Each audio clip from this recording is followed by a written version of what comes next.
Let's begin our coverage of glycogen synthesis and glycogen breakdown, aka glycogenolysis, by telling a fictional story. And I'm going to go ahead and pick on Nick because he loves to cook and he loves to play music. And so I can just picture an awesome evening in which he has cooked up a feast and then decides to sit down and play some music. So obviously blood glucose level goes way up, and when this blood glucose level is high, we know that glucose is transported into the liver hepatocytes. And then in this particular case, that glucose is not needed because, Nick has kicked back, put his feet up, and he's playing some music. So he's sort of in this rest and digest phase. So that glucose can be stored away for a time of need. So glucose, of course, is acted upon, we know, by hexokinase. In this case, the glucokinase isozyme of hexokinase will be active because blood glucose levels are high. So glucokinase will convert this into glucose 6-phosphate. And we know that that glucose 6-phosphate could go into glycolysis if it were needed for ATP yield. It's not in this case. And therefore, it is used to build glycogen, to be stored as glycogen. Now, this is a multi-step process. So the first step is actually the conversion of glucose 6-phosphate to glucose 1-phosphate. And then there's a two-step process to get glucose 1-phosphate into glycogen. So glucose 1-phosphate is first activated to form something called UDP glucose. And then UDP glucose makes a really good synthetic precursor to make glycogen.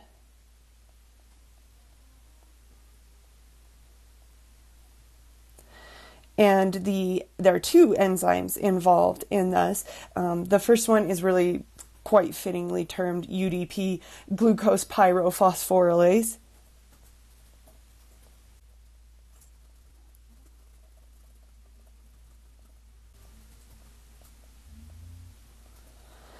And then the second one, also fittingly named, and I'm just going to put it out here, glycogen synthase.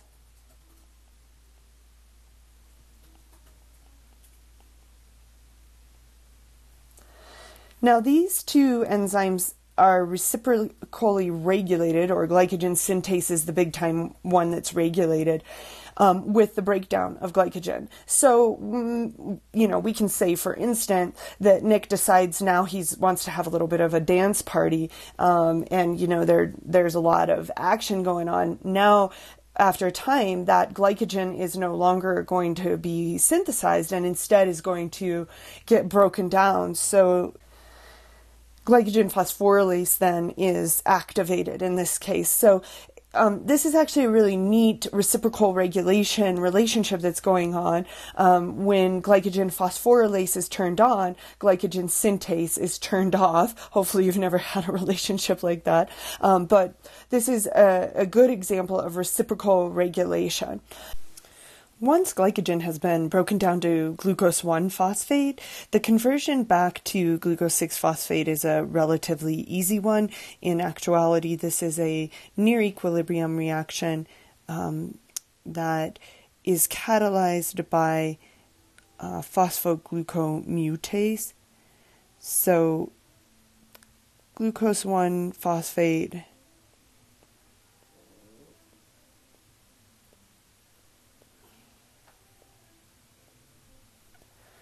So glucose 1-phosphate easily converted backwards to glucose 6-phosphate.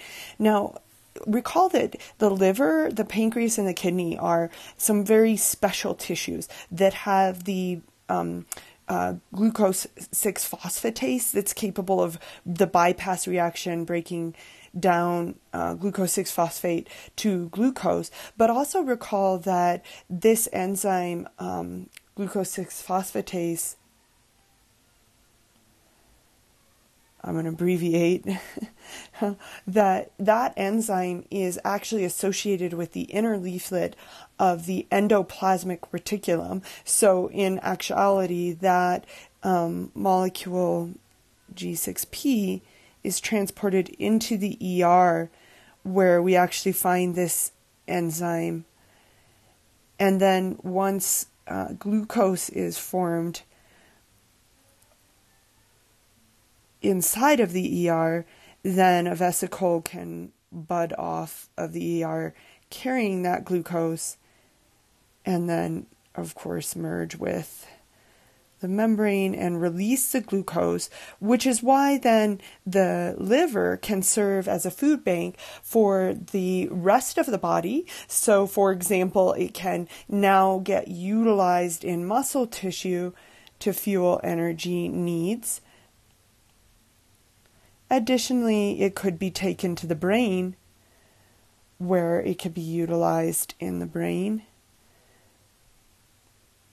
And since we're thinking along the lines of what's going on within a muscle cell, if we think particularly along the lines of a type 2 slow twitch muscle fiber, we know that it too can store glucose. So if glucose is brought into a muscle tissue and is not needed, then it can get stored in the same process that we've seen within the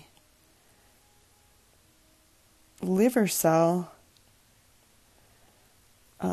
creating glycogen, and we'll just do shorthand here.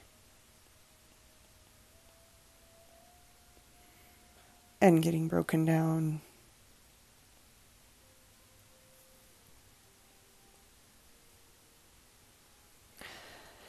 So the one big difference, though, is that glucose 6-phosphate in the muscle cannot get converted. It doesn't have the glucose 6-phosphatase, so it can't get, the muscle cannot be utilized to feed the rest of the body. It can certainly store its own glycogen to a certain extent, but it is not a food bank for the rest of the body, whereas the liver is the superhero that does that. Let's go ahead and take ourselves to a situation where glycogen is getting broken down. That is, we're looking at glycogenolysis. We're thinking about a need for energy from our liver storage. So we know that glycogen phosphorylase is going to be active. Of course, glycogen synthase will be inactive. And I want to take a zoom in look on how glycogen phosphorylase acts to cleave the 1,4 glycosidic linkages in glycogen. So here I've drawn a picture of glycogen where I'm ignoring the branch points, the 1,6 linkages, and focusing in on the 1,4 linkages, because those are the linkages that glycogen phosphorylase targets and breaks. And rather than hydrolysis that we would see as a maybe a typical breakage of that 1,4 linkage, glycogen phosphorylase uses something called phosphorylases. So not hydrolysis, but phosphorylases. And so that means that the recipient in that group transfer is going to actually be the phosphoryl group that will eventually be transferred onto the glucose residue to make glucose 1-phosphate. I'm going to actually jot this down and show this in action. The phosphorylases of this bond, the breaking of this bond, to then form the product, which we know will be the glucose 1-phosphate.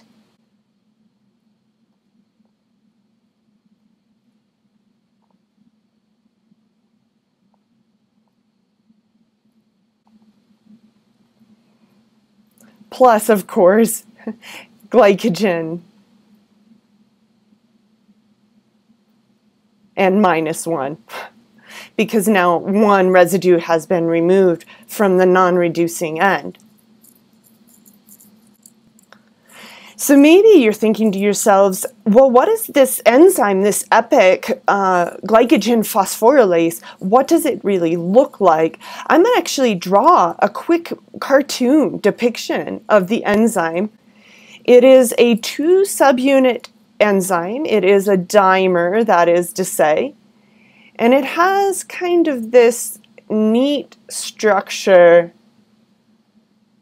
kind of a bulb there. And this is its active site. So here's the active site. But of course, remember, it is a dimer, right? So we're actually going to see another subunit that looks quite similar to this subunit, only basically almost inverted. And we won't worry there that we're a little bit off the page. But what's cool is that at the interfaces, this actually forms some really important sites. So here is an allosteric site. So we are going to see if regulation by effector molecules at this allosteric site.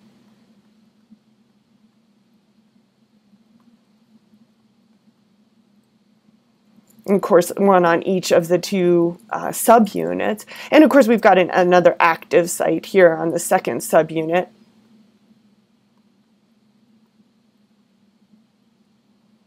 Of course, that's where the glycogen binds and where phosphorylasis takes place. But not only is this enzyme regulated by allosteric, maybe feedback inhibition, and I want you to be thinking about what could be the feedback inhibitors, it also is regulated by covalent modification. So how beautiful is this to see in action, as I mentioned, that there could actually be both types of regulation taking place simultaneously. So we also have a phosphorylation site where covalent modification can take place.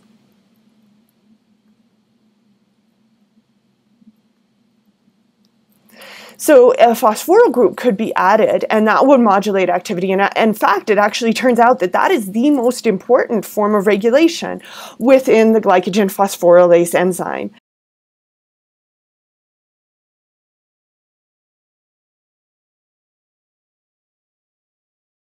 So let's take a look at the fact that maybe ATP would be a molecule that would bind at that allosteric site and serve as a feedback inhibitor. So it might bind there and negatively or feedback regulate the phosphorylasis, because of course if there is no need for ATP, then why break down that precious glycogen store? Save it for another rainy day. Now, by same argument, one might guess that in fact maybe if ATP feedback inhibits, maybe AMP and ADP serve as effective activators of glycogen phosphorylase, saying, make more ATP, we're getting high, you know, there's need for more ATP. So maybe we could also think about those as being effective feed-forward activators. Remember that glycogen is a highly branched polymer of glucose, so every 8 to 12 residues there's some branch point at which we see a glucosidic linkage that is a 1,6 glucosidic linkage. So let's look at how glycogen phosphorylase attacks this molecule and why it is that glycogen phosphorylase needs some help. It can't do it all by itself, and in fact there's another enzyme that will help it entirely degrade this molecule, taking care of the branch points and everything. So in comes glycogen phosphorylase, and it always is going to chew like a Pac-Man type enzyme from the non-reducing end down. So it'll chew off, and it will do so on the branch point as well. It'll take off this glucose first, converting it to glucose 1-phosphate, this one next, and it'll keep on chewing down that string of glycogen moieties until finally it reaches 4 before a branch point. So let's see that happening here. It's going to chew off this one first. Boom. We're going to see that get removed. Okay, that'll be converted to a glucose 1-phosphate. This one will be next and get converted to a glucose 1-phosphate as well. Okay, these are just getting broken down, leaving a shorter and shorter glycogen molecule, until finally we are 4 before the branch point, almost there, one more to go. Glycogen phosphorylase just going at this. Same thing on this. We're going to see one at a time.